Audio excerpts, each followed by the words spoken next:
I hope you're all having a really good Wednesday wherever you are. You can see here I'm joined today by Isaac and Trinity, and I'm very, very much looking forward to this session. So today, as we all know, whether it's online, in person, literally everyone's talking about AI. And the question is it actually working? And what does AI adoption for teams actually look like? So Trinity and Isaac from UserGems wanted to understand what's actually going on right now. So they partnered with us at Wynter to get those real answers. And together we surveyed 100 B2B marketing and sales leaders at companies doing over 50 million in revenue. And what we got from our research was 72 pages of pure insight and analysis, which we then consolidated into our report on the state of AI adoption. Now today, Trinity and Isaac are going to be diving into everything that we found out. They'll uncover why your team might be secretly terrified of AI, what actually works, what's actually just hype, and why the future might be less of AI doing absolutely everything and more about how we can all work together. Now, as usual, we're going to be doing a Q&A at the end. So please do keep your questions coming in throughout. You can put them here on the chat box or also in the Q&A as well. But please join me in welcoming Trinity and Isaac. Thank you, Martha. Hi, everyone. So as Martha introduced us, my name is Trinity. I think I'm supposed to be sharing. So let's slide through quick. So my name is Trinity. I'm a Chief Marketing Officer at UserGems. And joining me is Isaac Ware. I'm the Director of Demand Gen and ABM at UserGems. So big piece of my role is helping people figure out what to do with signals, how to use AI in their marketing programs. And just a quick context of what UserGems does, just so that because it will tie into the end of the conversation where we share a little bit of our playbook. So it's always good to know a little bit of context. So UserGems we're an AI platform for sales and marketing leaders, helping specifically on how to generate pipeline and using AI agents that actually works. But anyway, so the content of today is to share the reports that we did with Wynter, kind of surveying marketing and sales leaders.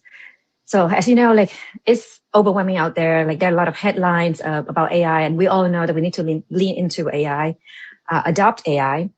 But at the same time, we internally at UserGems, we also want to meet our buyers and our customers where they are. We want to understand what's really going on behind the headlines, behind the LinkedIn feed that we see every single day. So we want to understand how are companies using AI? Are they seeing success?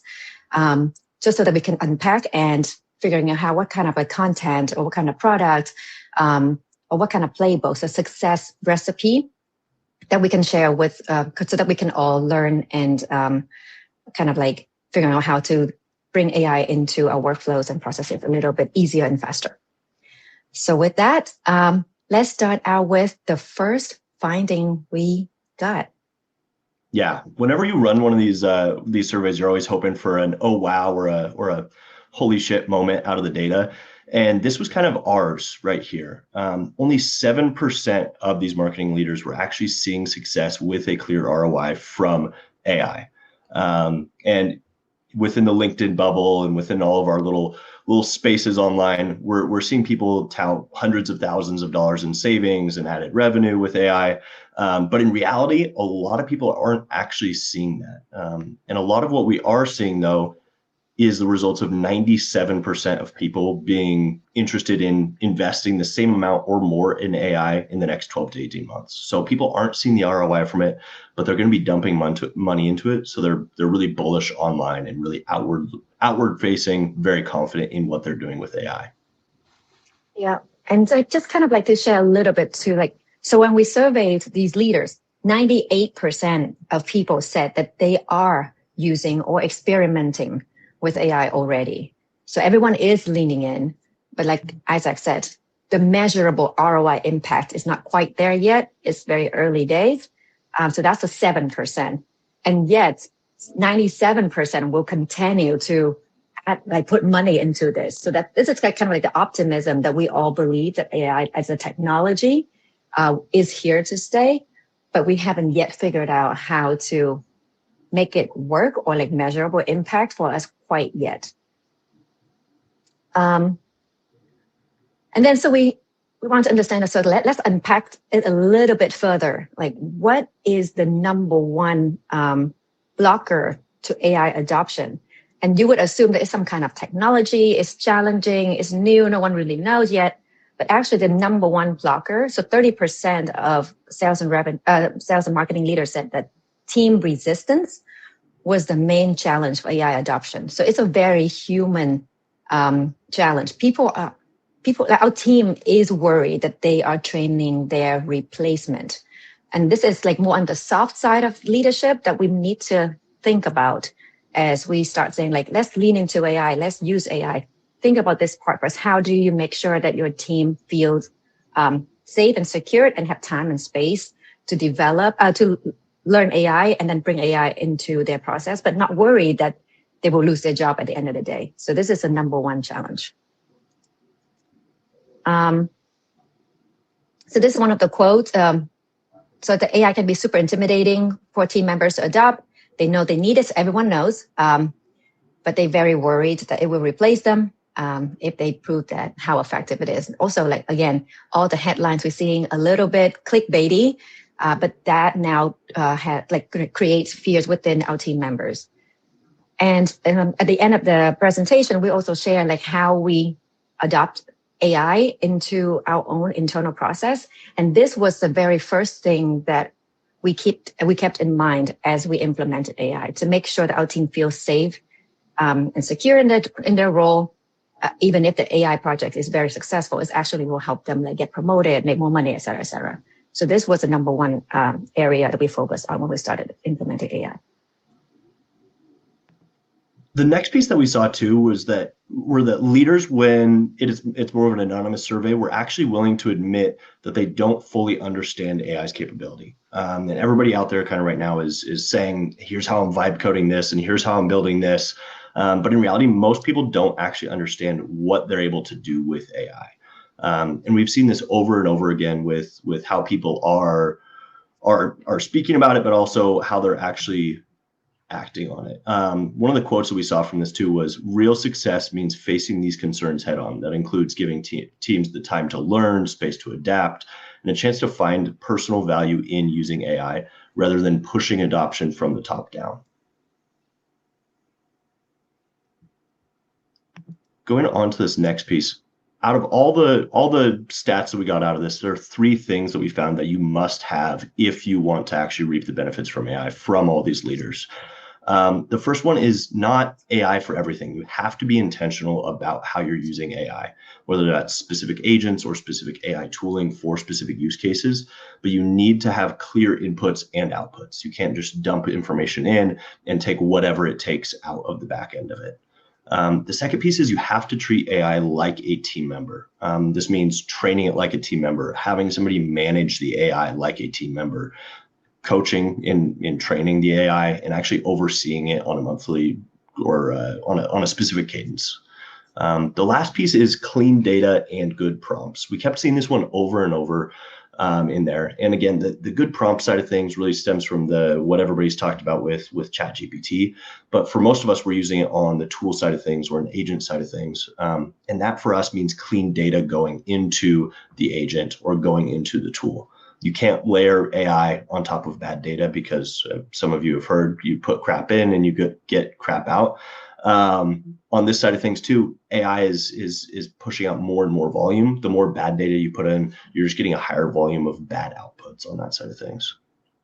Yeah, I'll add a comment to this one. I think because of the hype and excitement for AI, so everyone is like, AI everything, agentify everything, especially from top down, right? Like, we got to use AI. And we've seen all those headlines, and we've seen it maybe internally at your company as well. I understand the sentiment because the technology is so disruptive. But at the same time, it kind of caused this feeling that AI is the silver bullet that will just magically solve everything, because our day-to-day interaction with Claude or GPT, it feels so magical. Well, it's not quite like that at work, right? Even though it can be very magical, it's still, you need to know exactly what you're trying to solve for. And even if you hire the best team employees, you still need to coach them, and they still need an onboarding and ramp time.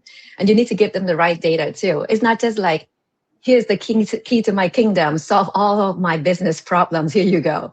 And I feel like sometimes as leaders, we kind of just hope that it just magically solves our problem, but it's not like that. So I think this is kind of like fundamental, pretty straightforward, but treat it like something that you need to like iterate and train and give it the right inputs to get the right output.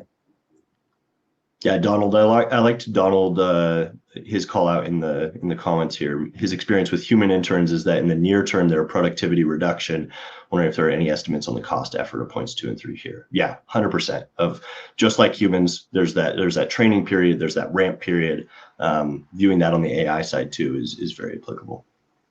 Yeah, it's very similar. I think like similar to the human interns. I was at an event yesterday, and they were just talking specifically about this too, where it's just like hiring someone new. Like the more like proper onboarding materials you have for the new hires, the faster they'll ramp. So that's similar concept. If you have the right building blocks for the AI, so like where to get the data, how's the data, do you have the context of this project that you want to identify with a clear expected outcome? If you have those building blocks, it'll be faster to ramp an AI.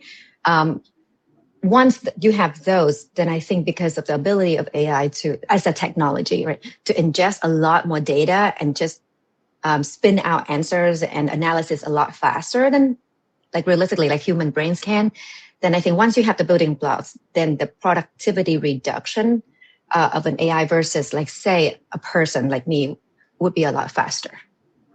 But then that free up to do things that AI can't. One of the quotes we saw around this too, again, data quality is important for AI to work properly. CRM data, variations, flows needs to be structured in order for the AI to deliver productivity improvements. So yeah, just hammering that home. We saw this over and over again with those 100 plus marketing sales leaders. Mm-hmm.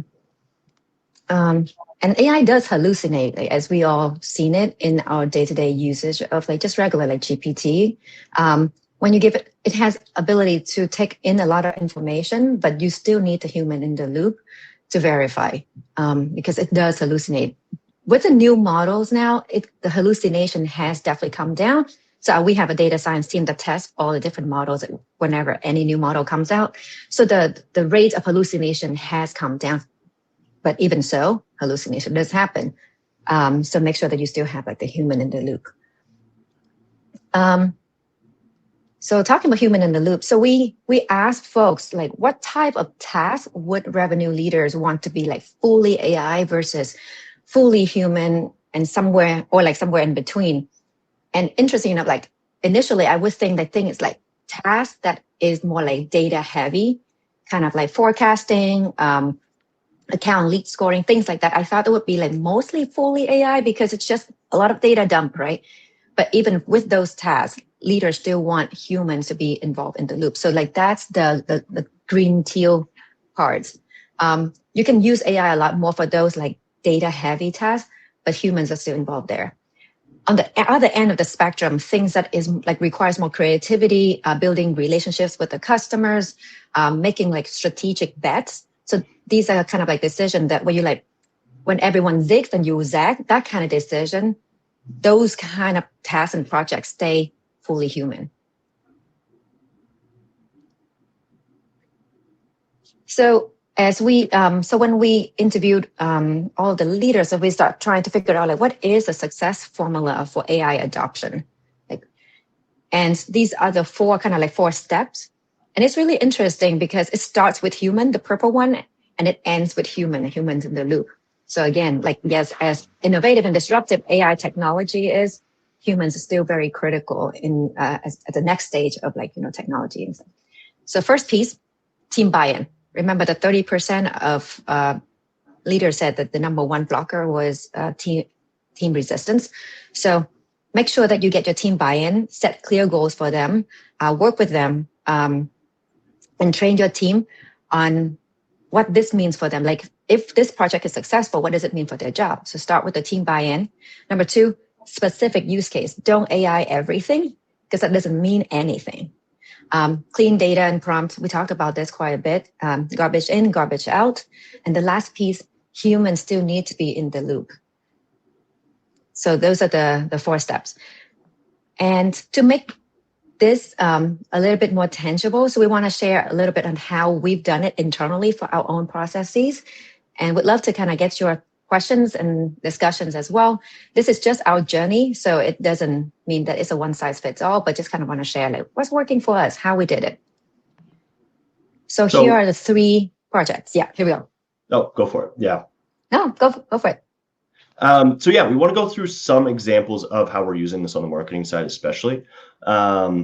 This includes outbound for us because we do have reps roll into marketing on our side, but we're going to go through a little bit of the AI signal-based marketing. Signals have been ramping up like crazy. Anybody that's using signals for outbound or signals for marketing in ABM have known that we have a plethora of signals to choose from, and actually narrowing those down to the ones that matter is one of the most difficult tasks, especially for more junior roles like reps. We're going to be going into AI account and contact scoring, how we're using it there. And lastly, for outbound messaging, one of the most difficult and sometimes controversial bits here. The first piece that I want to get into is the signal-based marketing program. So for us, again, this is a lot to look at, but this isn't even 1/5 of the signals that we're actually using internally at UserGems. So what we're looking at is how can AI on this far left column find and aggregate these signals and rank them in terms of importance. Second, how can we use AI to actually push these into outbound?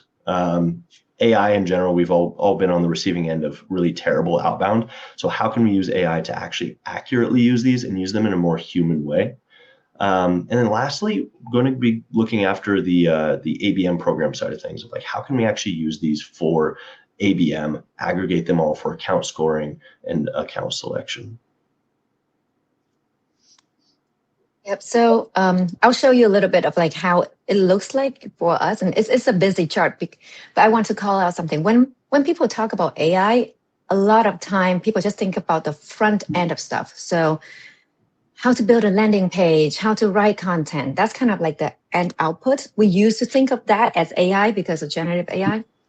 But AI's biggest strength is, again, the ability to ingest a lot of data, synthesize them in a really fast pace that human brains can't. So a lot of what AI is really good at is the not so sexy stuff behind the scene. So we use AI start out mostly to handle with a lot of data to help our team with research and capturing all these signals that normally, like if someone trying to do this manually, I don't even know how we'd be able to do that. Because I'll show you. So this is a little bit hard. I don't know if in Goldcast you can zoom in, but this is probably like a quarter of our entire screen of all the different signals, like Isaac said, that we capture. Like, is this company a good fit, like compared to like all of our existing customers? Like how similar is this company to our best customers? And the criteria we look at is beyond just a typical ICP criteria, like employee counts, location. We have those too. But it goes a lot more like, do they have a recent announcement? Are they hiring? Did they just go to M&A? Are they expanding to another geo? So a lot of possible signals and criteria at the company level.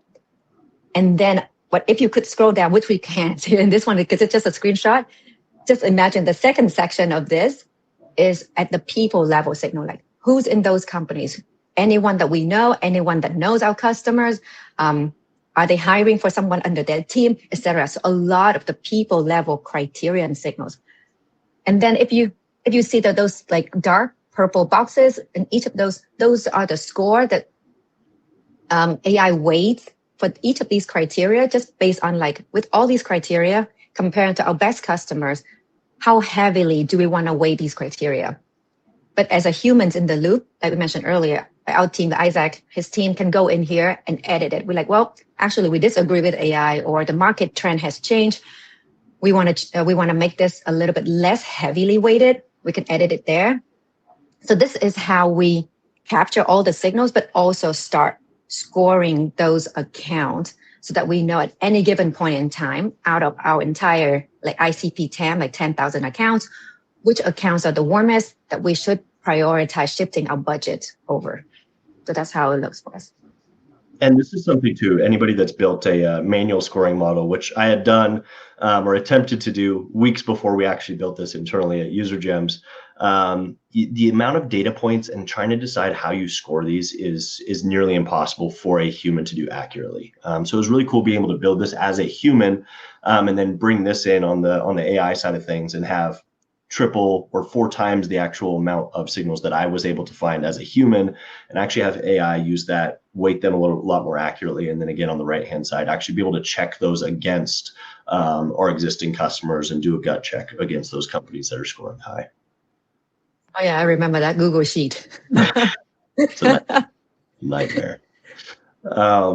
The second piece I want to talk to is actually the actioning of these signals. So what we had seen with our ABM program especially is that when, as a marketer, I was choosing 3, 4 signals to theme our ABM on, even at 3 or 4 signals, BDRs kind of fall apart with the outbound side of things. They aren't able to actually fully action based off of these signals. They aren't able to loop those into cohesive sequences. So what we've been doing with UserGems is actually having Jemmy write our outbound. And this is controversial for some just because of how they've been on the receiving end of it. Somebody saying, hey, I saw you went to X university or something like that.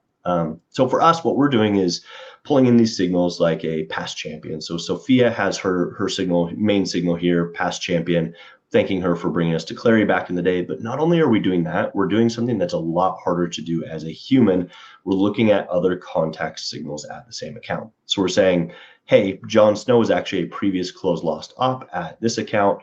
Maybe you want to get his take on us. And then we're looping that into the second email in the sequence as well, saying, hey, have you been able to talk to Jon Snow yet? Calling out that product launch, making it a lot more human and actually a cohesive sequence all the way through. Yeah, for this one, so kind of like you can see that the thread, how we use AI to capture signals, and Todd was asking like, how is it different? Well, in order to capture, so the screenshot earlier in slide 14, this is, I think we capture easily over 50 different types of signals. So there's no way you could use like human manually to do this. You can start out with a few, but at this scale, you just can't, right? And then let alone like weighing them for each target account. But then talking about outbound, we captured the signal not just for like scoring, right? We actually want to use signals as just kind of like reasons to engage. These companies are now hot, or these buyers are now hot because of these are the reasons that are relevant to your business.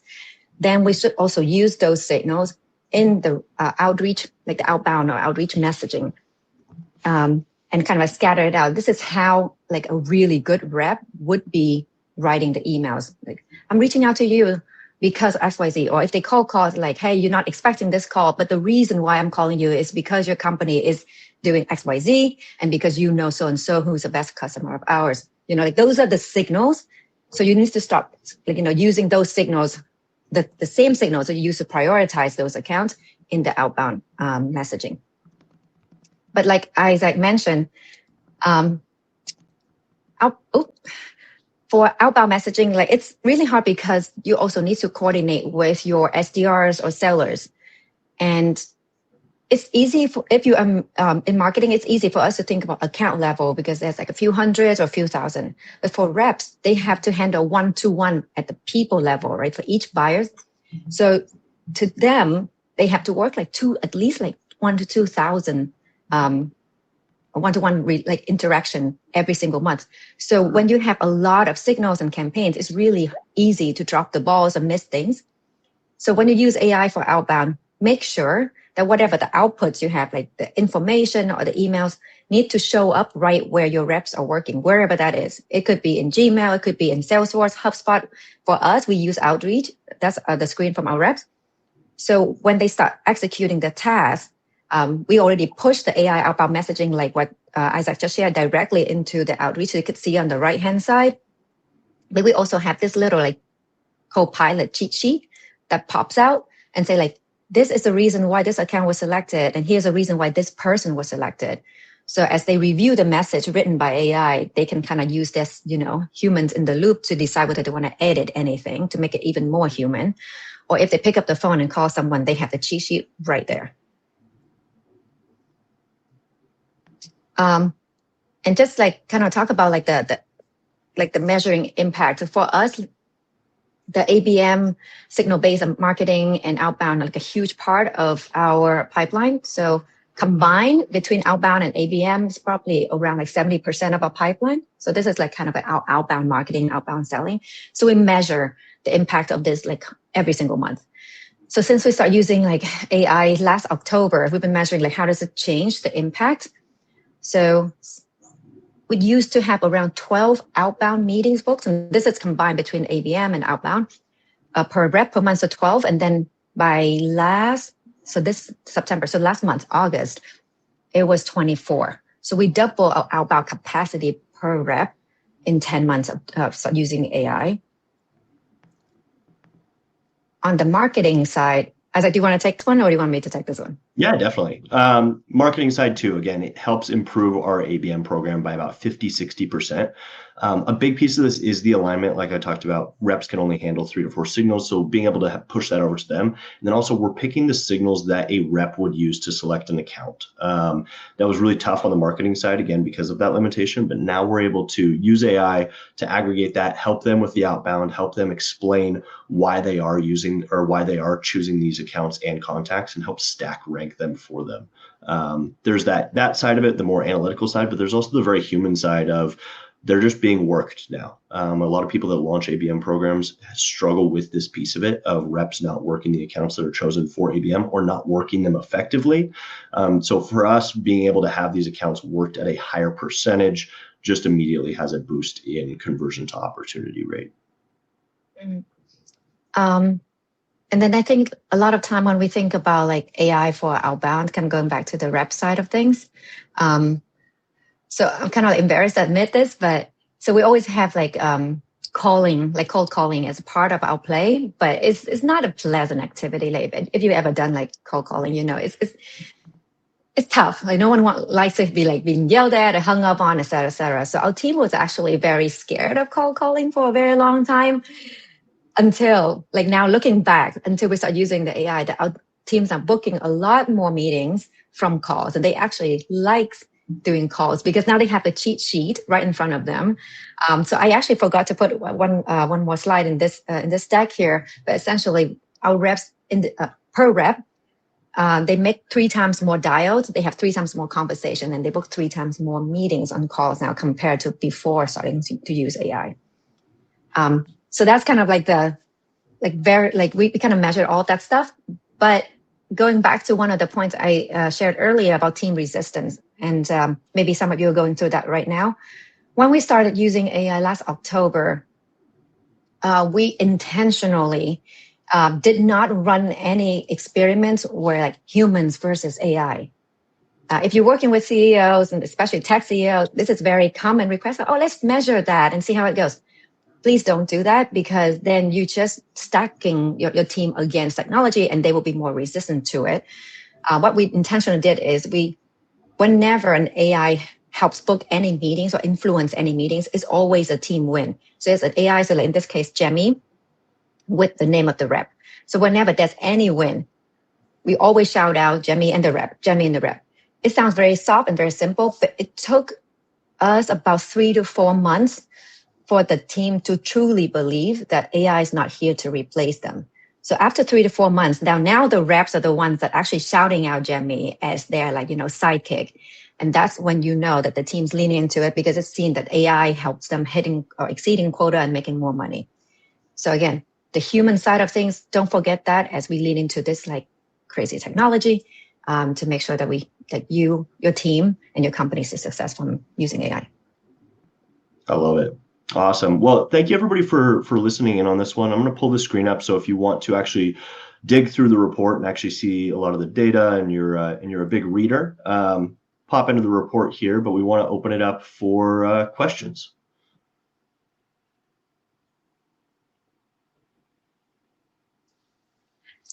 Martha, we can't hear you for some reason. Classic. Oh, there we go.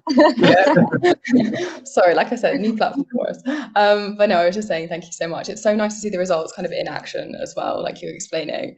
It's been a complete joy for me. I mean, I worked very hard on this analysis as well, and it's one of the joys of working at Wynter is I get to see all the kind of hot gossip of what's going on and what people are actually doing and talking about. So yeah, this is really, really helpful and hopefully very insightful for everyone else too.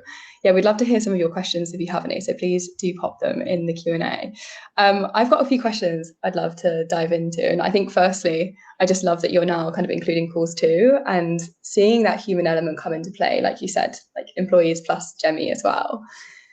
I'm curious to see and think, I don't know how you feel about this. Do you think we're going to see more kind of humans working with AI as an increasing trend? How do you think this is going to play out? Because obviously we've seen people try and lean so hard into AI and now we're seeing it kind of pull back. How do you think this is all going to play out more in the long term? Yeah, I think we're going to see a rebound there. We've seen, obviously AI will always replace functions of roles. I think people went a little bit too hard though on replacing humans with it. We all saw the posts of we replaced our whole revenue team with blah, blah, blah. We're going to see a rebound there of people realizing the human in the loop is an important element of it. Yeah, I think it's just like any tool, it will, like AI will replace kind of like the assembly line type of task that we have to do as part of our jobs. Like you just think about like your day in the life of Martha or day in the life of Trinity, right? You can kind of like map out, these are the things I got to do. I think AI will replace some of those tasks, but what that ends up, and we humans are very good at like filling our calendar with more things to do. Then a lot of these like assembly line type of tasks, we kind of use technology to take care of it. Oops, my headphone just dropped out. But then we start thinking about things that is a little bit more on like the creative sides of things, or come up with new additional like projects, etc. So I don't think humans will go away. I think those headlines, I think it's a little bit clickbaity. It's good for PR. It's good for investors, kind of like reporting and, oh, you're so like AI forward. But I don't think humans going anywhere. We're very persistent. No, I think it's interesting as well, because I mean, I hear when I'm looking into the different research projects that we do, I'm hearing a little bit as well. It's kind of like a micro trend. I'm seeing some concerns for, us giving all of the grunt work to AI as well, because often, I mean, for all of us, our career started before all this AI stuff was happening. It's kind of where you learn a lot about how something operates, kind of all the messiness and the kind of unenjoyable jobs also are a point to learn as well. So yeah, I'm curious to see how you feel about that in terms of like career progression as well. Because obviously it's really nice not to be able to do the grunt work, but for some of us, that's how we kind of learn stuff too. So yeah, how do you think that will play out? I mean, for the younger generation as well. I think one of the most interesting pieces that we've seen, just kind of as an immediate thing I've seen, is on roles like an SDR. We've actually completely changed how we've hired for that role. In the past, like we obviously looked for more outbound experience and how they were at writing emails and everything like that. And we've actually gone more towards the human, how they sound on the phone, their energy that they bring. So obviously the skill set will change, but I think it'll shift in a more human way, which is actually very interesting. I think AI has made me appreciate the human element of that role a lot more. Yeah, definitely. And I know it's always about productivity, isn't it, too? But it's also what you bring, like you said, in terms of how you sound, how you feel, how you make people feel as well. Because I guess those are the really important moments. And we see that as well in our other research too. It's like those human elements of where actually happen. So that's really nice to hear, actually.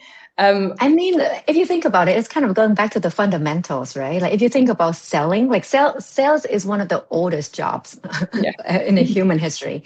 And selling is just like, I'm talking to you, I'm selling you something to you, right? And then somehow since the year 2000, so like almost 30 years ago, we made sales and inside sales. And if you map out the day in the life of us inside sales in a tech company, 75% of their days is spent on non-selling stuff, basically just data entry and research. That's not sales. That's not how sales is meant to be. So if you move all of those, like, looking for people, enriching those information, prioritizing it, researching it, like, and typing it in CRM, all that stuff, if that can be taken care of by technology, then the day of a seller that actually now is with engaging with the buyers, which is essentially the OG sales. And that's what we've seen with our reps right now. They don't spend any of the time like typing stuff into the CRM or looking for like 10 different tabs to find information of somebody. I think it's good in a good way. That kind of like makes things more fundamental, the way that our job's supposed to be too, the creativity side of humans. Yeah, no, I love that take. It's really refreshing to hear actually as well. Because I definitely hear a lot of people panicking about that one. So that's really positive. And in terms of the data, I mean, there was a lot that surprised me with it. One of my kind of key ones was that 0 leaders like strongly preferred zero leaders strongly preferred traditional tools, over AI. So like everyone's leaning towards AI. Like no one wants to go back to traditional tools, right? But then we heard that other stat of like 97% of people or 93% of people, can't remember off the top of my head, were not seeing ROI. And I was like, what is going on here? So I'm curious from your perspective, what do you think is driving that continued investment and curiosity for people to say, I don't want any more traditional, I want to go towards AI? Is it fear of missing out? Is it that pressure to stay competitive? What do you think it is? Because that was an interesting contradiction that I kept kind of seeing within people's responses. Yeah, I think there is definitely the hype plus the fear of missing out. Mm-hmm. But is it a fad? Like we've seen a lot of hype cycles, right? Yeah. And I'm a pretty like cynical person in general because we kind of been around the blocks a few times. We've seen a few hype cycles. But I think AI as a technology is already changing how we do things, how we live our lives in a way that I think that it justifies the optimism that it will change how we do things. Mm-hmm. So that's why there's, I think, a big chunk of like people don't see ROI yet, but they're still investing because they're like, it's the technology is still evolving. We're still learning and we still have to figure out how to adopt this technology into our processes and team. So all of this is an ongoing, like a work in progress. Yeah. And they're willing to invest so that they stay, ahead or like on, keep up with the market and not get left behind because it will change a lot of things. And like in a simple example, it's kind of like when we have the calculator. Back in the day, I remember, I'm from Vietnam, you had to learn how to do math in your head. There's no way you could use calculator, you get penalized, you use it. And then people was like, well, if you use a calculator like a TI-83 in the US, then people are like, oh my God, kids will not be able to do math anymore. Like our STEM program's going to die because, well, actually what ended up happening is now you free up your brain capacity to think about something else, get more advanced. So I think AI is like that, but like 1,000 times more disruptive. Yeah, definitely. Yeah, Isaac, what's your take on it? Do you kind of agree it's kind of like adapt or die? What's your take on it? Because I know lots of people were saying it's like not an option anymore. We had that in quotes quite a lot. Yeah, I think it's exactly what you said earlier. I think a lot of it is also the fear of missing out as well too. Yeah. Even some of these people that aren't seeing some of those benefits that Trinity has seen. I mean, we've all had conversations with people that are using AI very ineffectively. I think there is just this sentiment around AI of they need to adopt it no matter what. Some of that's great. I think it pushes it along, but also some of it is pretty detrimental if you're not being intentional about adopting AI. Mm-hmm. Yeah, definitely. And I know we saw loads of people as well saying that they didn't know that their tools' full capabilities. Whose fault do you think that is? Like, is that the vendors? Is that the leaders? Is this the pace of change? Like, where do we think that's kind of netting out? I all think of the above. Yeah, I think we could speak really specifically to our category too. Of like, if you look at AI outbound as a category, and AI signals and everything like that, everybody's saying very similar things, but it takes a long time for people to actually understand the differences in the offerings of what people are doing. A lot of people we've come across will say that a different tech is a competitor and they don't even do anything anywhere similar to what we do. So I think it's just going to take time for that to sort out within these categories too. Mm-hmm. Okay, perfect. I've got some questions here in the Q&A. I just spotted them here actually. Yeah. We've got one from Jan saying, how much did you invest into AI training, etc., until you got to the point where you are now in your B2B marketing and sales activities? That's a really good question. So for my board meetings, I measure efficiency and less so of like how much we spend on the training. So efficiency for us is like if I put in $1 into marketing and SDRs, because that's one team, how much qualified sales pipeline I get in next quarter. So we always measure that. And the kind of like the goal has always been like $1 spent, we'll get $10 back. And we were around like hovering around 11, 12 to 1 historically. And then since we're using AI, then that number has become 1 to 16 and 1 to 17. So it's almost double. I haven't measured for this quarter yet, but that's kind of like that's how we measure it. So not quite answering your question because I didn't calculate like, oh, how much money we spend on training on AI. We've been doing training on AI since like October. But then we don't have like a course. Let's sit down and do it together. It's more like learn as we do it, and then iterate. So there's a lot of iterations across the board, from like the managers to like the ops team to our internal. Like we just kind of learn together and iterate the process. And I'm not going to lie, like there was a lot of iteration, more than we could have imagined. And we kind of like pride ourselves in like being thoughtful and document everything, thinking ahead to be like future proof. With AI, because the tech also changes with you. It's not like if you buy like a standard tech stack like Salesforce or HubSpot, everything is kind of well documented, so you can get ahead of the curve. With AI, the tech changes too, and your process and learning changes too. So everything's changing. So you got to keep iterating and updating your doc. And it took us a few months. So I don't know how you want to calculate that, but it's just an ongoing process. And we only started sharing this result now after 10 months, because I'm like, okay, this is real result. It's sustainable. I can see it keeps going. Because we saw the impact immediately in the first 3 months, but we were, again, cynical. We want to be careful of what we communicate to the world. So we waited until now to like, okay, this is scalable. This is a real playbook. We didn't burn down our TAM to share with the world. So yeah, TLDR is going to take you like half a year at least of just constantly investing and learning together with your team. Okay, perfect. And we've got another question here asking if you can briefly describe your technical stack you use for your solution. I said I have this, I can share the screen. I don't know if I can do a share screen right now. Let me see.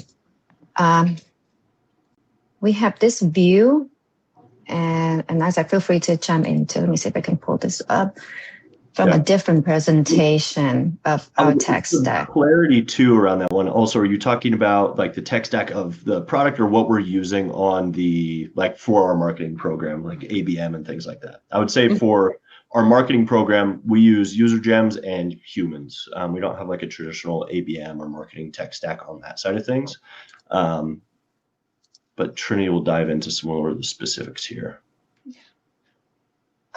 So this one is our actual tech stack. We put it, we share this in other presentations. So essentially our CRM is Salesforce. We also use HubSpot for the marketing automation as well. And so how to build lists. So we have our entire, so because we have the, we're lucky we have the UserGems system as part of our, this is how we build our entire stack. So that's just how it is. So UserGems builds out all of our ICP accounts, capturing new accounts for us. So we have all that in our CRM. And then it also captures all the signals and then prioritize those accounts for us, and also people. So it capture all of the ICP accounts, capture all the persona matching people at these accounts. So that's step one, that's UserGem. And then it captures signals and then give those scores. So like the screen I shared earlier. So we rank accounts, but we also rank the people in the accounts as well. And that's done every single day. So UserGem takes care of that for us as well. And then it drafts the emails, and then it pushes into all of our action tools. So on the marketing side, we advertise on LinkedIn. We use Canva for a lot of our creatives, Webflow, our website. One thing's missing here is we use Vector for some of our advertising piece also. So that's on the marketing engagement. And then on the SDR, or we call ADRs at UserGems, then we use outreach. So we push all the outbound emails there. We use Sendoso for gifting. We use Orem for dialing. We also been using Instantly, which is similar to outreach, but more just for like just pure emails. And we use Instantly for the AI autopilot campaigns. So these are low priority accounts that have some interesting signals, but because our team's so small, we don't have capacity to reach out to these people, then AI for those accounts will execute on its own. So we use Instantly for that because it's just always on in the background. So that's basically our tech stack. Anything I missed, Isaac? That's basically it, right? No, I think that's it. Yeah, pretty lean. Yeah, it's pretty lean. Okay, amazing. This is really good to see.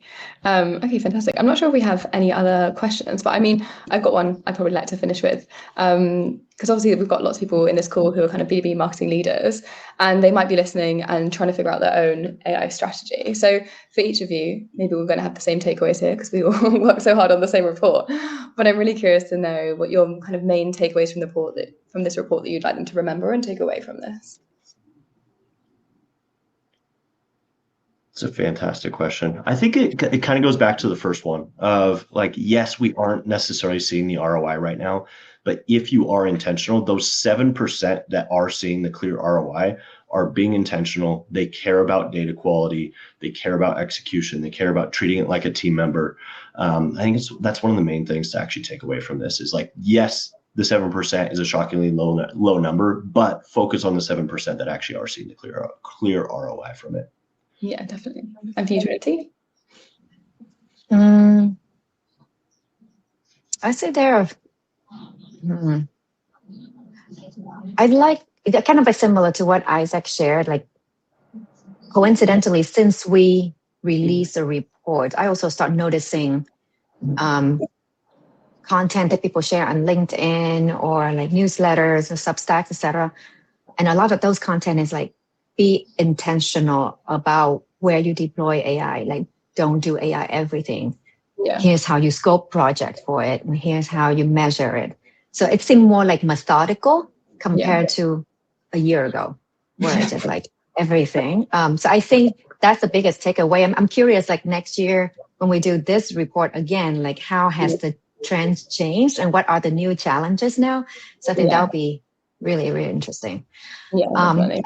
And another thing is also like, so we asked like, how can you measure like ROI from these AI experiments? And only 7%. But a lot of the AI experiments, like for example, using AI to create content or help you think through being your sounding board. How do you measure that? So for us, like everything like Isaac and I shared is on the outbound marketing and outbound sales. And it's just because we always measure everything, we have the numbers, right? But we use AI across the board in our company. We have a corporate team GPT. Our AEs start building their own sales hub, like that their custom GPT that help them think through like deals and how to follow up in the right way, how to de-risk deals and things like that. I can't measure that kind of impact. I have to wait probably like 6 months to see, is there an uptick in win rates? How's conversion doing?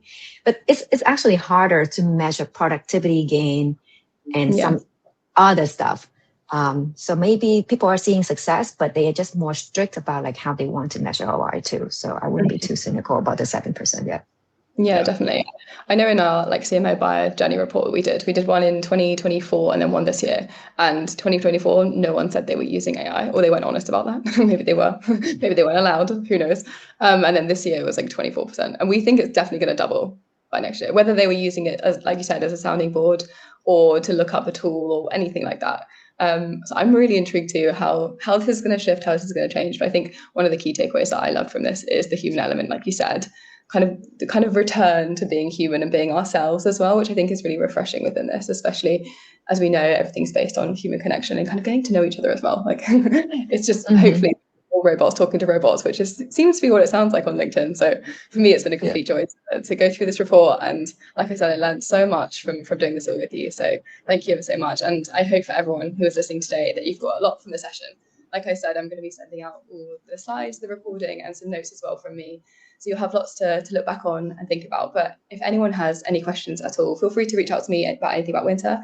And for Trinity and Isaac on LinkedIn, you can find them to speak about anything UserGems. And if you want to read the report, humble little plug there, you can find it on their website. And I think, oh, there we go, perfect timing. And I'll also link that in our follow-up email as well. But thank you ever so much, everyone, for joining. And thank you so much for Trinity and Isaac as well. It's been such a great session. Thank you so much. Thank you.